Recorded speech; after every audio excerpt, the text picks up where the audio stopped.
નવરાત્રીનો પ્રારંભ થતાં જ પાવાગઢ ખાતે માં મહાકાળીના દર્શન કરવા વહેલી સવારથી જ ભક્તોનું ઘોડાપૂર ઉમટી પડ્યું હતું। આજથી આસો સુદ નવરાત્રીનો પ્રારંભ થયો છે, ત્યારે પાવાગઢની તળેટીમાં બિરાજમાન માં મહાકાળીના દર્શન કરવા ભક્તો વહેલી સવારે જ મોટી સંખ્યામાં ઉમટી પડ્યા હતા।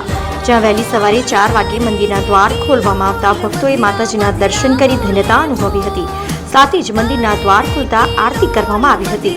જોકે ભક્તોએ લાભ લીધો હતો અને નવરાત્રીને ધ્યાનમાં રાખીને શ્રદ્ધાળુઓ માટે મંદિર પ્રશાસન, પોલીસ વિભાગ અને તંત્ર દ્વારા અનેક વ્યવસ્થાઓ કરવામાં આવી હતી। ભક્તોના ઘસારાને પગલે એક તબક્કે વાહનોનો ચક્કાજામ સર્જાઈ જતા પાવાગઢ પોલીસે તળેટી સુધી પહોંચવાના તમામ 5 પોઈન્ટ બેરિકેડિંગ કરીને બંધ કરી દેવા પડ્યા હતા, જેને પગલે માચીથી ખાનગી વાહન બંધ કરવામાં આવ્યા હતા, જ્યાં ભક્તો માટે 50 જેટલી એસટી બસની સુવિધા કરવામાં આવી હતી।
આજરોજ માતાજીની જે મહાપર્વ છે આસો નવરાત્રિ એનો શુભારંભ થયો છે।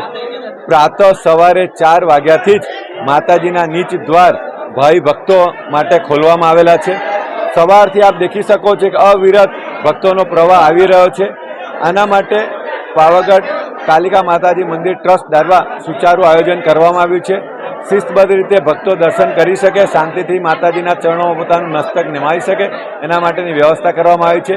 સિક્યોરિટી ખડે પગે રહેલી છે। દરેક ભક્તો કોઈને તકલીફ ન પડે અને વ્યવસ્થિત રીતે દર્શન કરીને આગળ વધી શકે, એના માટે મંદિર પ્રશાસને વિશેષ સિક્યોરિટીનું આયોજન કર્યું છે। આ સિવાય પોલીસ વિભાગ દ્વારા પણ હાલોલથી લઈને માચીથી લઈને પાવાગઢ મંદિર સુધી અલગ અલગ જગ્યાએ એમના પોઈન્ટ્સ રાખીને ભક્તોને ભીડભાડ ન થાય અને કોઈ અણબનાવ ન બની શકે એને માટેનું વિશેષ આયોજન કરવામાં આવેલું છે। એ ડેવલપમેન્ટનો ભાગ છે। મંદિર ડેવલપમેન્ટના ભાગરૂપે પાર્કિંગ માટે પણ એક વિશેષ આયોજન કરી રહ્યું છે। 400થી વધારે વાહનો એકી સાથે રહી શકે એના માટેનું આયોજન કરેલું છે અને આવતા દિવસોમાં એ આયોજન થઈ જશે, જેથી માચીમાં આપનું આયોજન પાર્કિંગ કરી શકીએ। આપ સર્વે ભક્તો, ગુજરાતથી તથા બહારના રાજ્યના ભક્તોને વિનંતી છે કે આપ લોકો માતાજીના દર્શન આવી શકો છો। માતાજીનું નિજ દ્વાર સવારે 4 વાગ્યાથી લઈને રાત્રે 8 વાગ્યા સુધી મંદિર ખુલ્લું હોય છે અને મંદિર પ્રશાસન દ્વારા વિશેષ આયોજન કરેલું છે। આ નવરાત્રિની શુભકામનાઓ છે। માતાજીની અસીમ કૃપા આપ સર્વે પર રહે।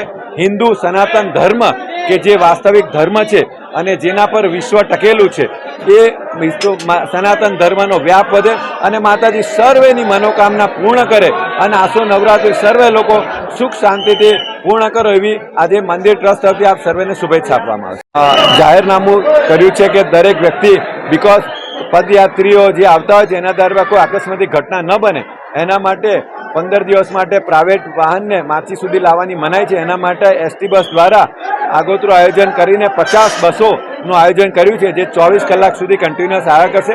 એના સિવાય બીજી 20 બસોને પણ એ લોકોએ સ્ટેન્ડ બાય રાખી છે, જેથી કોઈ પણ યાત્રાળુને કોઈ તકલીફ ના પડે। સમાચારોના સતત અપડેટ માટે TNN ન્યૂઝને YouTube પર સબસ્ક્રાઇબ કરી બેલ આઇકોન પ્રેસ કરો અને અમારી સાથે જોડાયેલા રહો Facebook, Instagram અને Twitter ઉપર।